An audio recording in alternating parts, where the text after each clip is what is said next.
মহাকাব্য হল দীর্ঘ বর্ণনামূলক কবিতা যা সাধারণত দেবতুল্য নায়ক বা দেবতার বীরত্বপূর্ণ কার্যকলাপ, যুদ্ধ এবং জীবনযাত্রা নিয়ে রচিত হয়। এরকম পৃথিবীতে মহাকাব্য অনেক রয়েছে, তবে এগুলো অনেক মহাকাব্যের মধ্যে পৃথিবীতে জাত মহাকাব্য রয়েছে মাত্র 4টি। যে বন্ধুরা গঙ্গা রিট থেকে আমি আছি আপনাদের সাথে।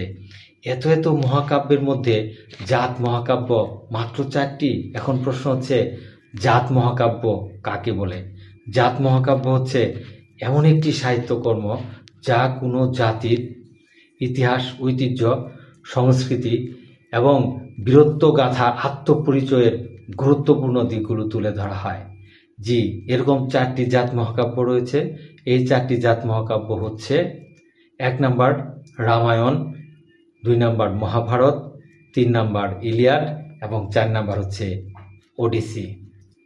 রামায়ণ রচনা করেছেন বাল্মীকি, আর মহাভারত রচনা করেছেন বেদ ব্যাস, আর ইলিয়াড এবং ওডিসি রচনা করেছেন গ্রিক কবি হোমার।